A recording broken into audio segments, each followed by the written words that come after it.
ഏഷ്യാനെറ്റിൽ സംപ്രേഷണം ചെയ്തുവരുന്ന പരമ്പരയാണ് ചെമ്പനീർ പൂവ്. ചെമ്പനീർ പൂവ് എന്ന പരമ്പരയിലെ രേവതി എന്ന നായിക കഥാപാത്രത്തെ അവതരിപ്പിക്കുന്നത് റെബേക്ക സന്തോഷ് എന്ന താരമാണ്. ഇതിനു മുൻപും റെബേക്ക സന്തോഷ് ഏഷ്യാനെറ്റിലൂടെ തന്നെയാണ് മലയാള ടെലിവിഷൻ പ്രേക്ഷകർക്ക് ഏറെ പ്രിയങ്കരിയായി മാറിയത്. കസ്തൂരിമാൻ എന്ന സീരിയലിലെ കാവ്യ എന്ന നായിക കഥാപാത്രത്തെ അവതരിപ്പിച്ചുകൊണ്ടായിരുന്നു റെബേക്ക സന്തോഷ് പ്രേക്ഷക പ്രശംസ പിടിച്ചുപറ്റിയത്. അതിനുശേഷം താരത്തിന് ലഭിച്ച ഒരു മികച്ച കഥാപാത്രം തന്നെയായിരുന്നു രേവതിയുടേത്. ആദ്യം ഗോമതി പ്രിയ എന്ന താരമായിരുന്നു രേവതിയുടെ വേഷത്തിലെത്തിയിരുന്നെങ്കിൽ അതിനുശേഷമാണ് റെബേക്ക സന്തോഷ് പിന്നീട് രേവതി എന്ന കഥാപാത്രത്തിലേക്ക് എത്തിയത്. ഇന്നിപ്പോൾ രേവതിയായിട്ട് പ്രേക്ഷകർ വളരെയധികം സ്നേഹിക്കുന്ന ഒരു താരം തന്നെയാണ് റെബേക്ക.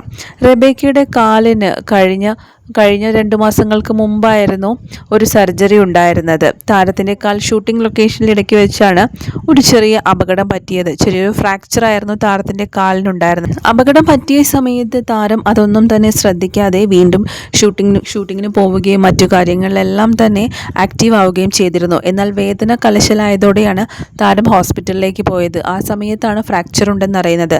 അതിനെ തുടർന്ന് 2 സർജറികളും താരത്തിൻ്റെ കാലിൽ നടത്തേണ്ടി വരികയും ചെയ്തിട്ടുണ്ട്. അത് പെട്ടെന്ന് തന്നെ റെസ്റ്റ് ഒന്നും തന്നെ എടുക്കാതെ ഷൂട്ടിങ്ങിന് എത്തുകയും ചെയ്തു. താൻ കാരണം ആർക്കും ഒരു ബുദ്ധിമുട്ടുണ്ടാകരുത് എന്ന് പറഞ്ഞുകൊണ്ടാണ് റെബേക്ക ഷൂട്ടിംഗ് ലൊക്കേഷനിൽ എത്തിയത്. താരത്തിന് വളരെ കുറച്ച് മാത്രമേ ഡേറ്റ് ഉണ്ടായിരുന്നുള്ളൂ. അതുകൊണ്ട് തന്നെ താരം എത്രയും പെട്ടെന്ന് തൻ്റെ ഷൂട്ടിംഗ് ഷെഡ്യൂളുകൾ കംപ്ലീറ്റ് ചെയ്യുന്നതിനായി വീണ്ടും ലൊക്കേഷനിലേക്ക് എത്തിച്ചേരുകയായിരുന്നു. അതുകൊണ്ട് കറക്റ്റായിട്ടുള്ള റെസ്റ്റ് പോലും താരത്തിന് ഈ ഒരു സർജറിക്ക് ശേഷം എടുക്കാൻ പറ്റിയിരുന്നില്ല. കറക്റ്റ് 1 മാസമെങ്കിലും റെസ്റ്റ് വേണമെന്ന് ഹോസ്പിറ്റലിൽ നിന്നും ഡോക്ടേഴ്സ് നിർദ്ദേശിച്ചതായിരുന്നു എന്നും താരം പറഞ്ഞിട്ടുണ്ട്. എന്നാൽ തനിക്ക് വെറും 2 ആഴ്ച പോലും റെസ്റ്റ് എടുക്കാൻ പറ്റിയില്ലെന്നും അതിനുള്ള ആഫ്റ്റർ എഫക്ട്സുകളാണ് ഇപ്പോൾ സംഭവിക്കുന്നതെന്നൊക്കെയാണ് താരം പറഞ്ഞിരിക്കുന്നത്.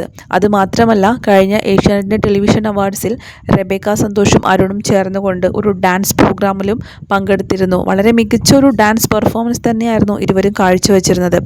എന്നാൽ അതിനുശേഷം റെബേക്കയുടെ കാലിന് സംഭവിച്ച കാര്യങ്ങളും അരുണിന് സംഭവിച്ചതും എല്ലാം തന്നെ പറഞ്ഞുകൊണ്ട് ഒരു വീഡിയോ തന്നെ അവർ സോഷ്യൽ മീഡിയയിലൂടെ പങ്കുവയ്ക്കുകയും ചെയ്തിരുന്നു. അതിൻ്റെ എല്ലാം തന്നെ ഒരു ആഫ്റ്റർ എഫക്റ്റ് തന്നെയാണ് ഇപ്പോൾ റെബേക്കയുടെ കാലിന് വീണ്ടും ഒരു സർജറിക്ക് വിധേയമാകേണ്ടി വന്നിരിക്കുന്നത്. പ്രേക്ഷകരെല്ലാവരും ഈ ഒരു പോസ്റ്റ് വളരെയധികം ഏറ്റെടുത്തിട്ടുണ്ട്. അതുപോലെ ഇതുപോലുള്ള കാര്യങ്ങളൊന്നും തന്നെ നിസ്സാരമായി കാണരുത്. എല്ലാ കാര്യങ്ങളും തന്നെ നമ്മൾ ഗൗനിക്കണം. നമ്മുടെ ആരോഗ്യമാണ് മറ്റെന്തിനേക്കാളും വലുത്. ആരോഗ്യം കഴിഞ്ഞിട്ട് മാത്രം മതിയല്ലോ ഇങ്ങനെയുള്ള കാര്യങ്ങളൊക്കെ. നമുക്ക് പണമുണ്ടെങ്കിലും ആരോഗ്യമില്ലെങ്കിൽ പിന്നെ എന്തിനു പറ്റും? ഇങ്ങനെയുള്ള കമൻസുകളാണ് പ്രേക്ഷകരുടെ ഭാഗത്തു നിന്ന് വരുന്നത്. അതുകൊണ്ട് തന്നെ ഈ ഒരു സർജറി കഴിഞ്ഞാൽ നന്നായിട്ട് തന്നെ റെസ്റ്റ് എടുക്കൂ. അതിനുശേഷം തന്നെ മറ്റു കാര്യങ്ങളിലും ഷൂട്ടിംഗ് ലൊക്കേഷനുകളും എല്ലാം തന്നെ പോയാൽ മതി. ഏറ്റവും വേണ്ടത് നല്ല റെസ്റ്റാണ്. നമുക്ക് ആരോഗ്യമില്ലെങ്കിൽ പിന്നെ ഒന്നിനും ആകില്ലല്ലോ എന്നൊക്കെയാണ് പല പ്രേക്ഷകരും സ്നേഹത്തോടെ റെബേക്കയോട് പറയുന്നത്. താരം തന്നെയാണ് തൻ്റെ സോഷ്യൽ മീഡിയ പേജിലൂടെ ഈ ഒരു വാർത്ത, താൻ സർജറിക്കായി പോകുകയാണെന്ന് പറഞ്ഞുകൊണ്ടുള്ള വാർത്ത തൻ്റെ സോഷ്യൽ മീഡിയ പേജിൽ പങ്കുവച്ചിരിക്കുന്നത്. അതിന് താഴെയാണ് ആരാധകരും ഇത് എന്താണ് സംഭവിച്ചത്, എങ്ങനെയാണ് പറ്റിയത് എന്നുള്ള കാര്യങ്ങളെല്ലാം തന്നെ ചോദിച്ചിരിക്കുന്നത്. നിരവധി പേരോടാണ് താരം തനിക്ക് വേണ്ടി പ്രാർത്ഥിക്കണമെന്ന് പറഞ്ഞുകൊണ്ടാണ് താരം ഓപ്പറേഷൻ തിയേറ്ററിലേക്ക് പോയിരിക്കുന്നത്. നിരവധി പേരാണ് താരത്തിന് വേണ്ടി ഞങ്ങൾ ഉറപ്പായിട്ടും കൂടെയുണ്ട്, വിഷമിക്കേണ്ട, പേടിക്കേണ്ട, അതുപോലെ പ്രാർത്ഥിക്കുന്നുണ്ട് എന്നൊക്കെ പറഞ്ഞുകൊണ്ടുള്ള കമൻസുകളും രേഖപ്പെടുത്തിയത്.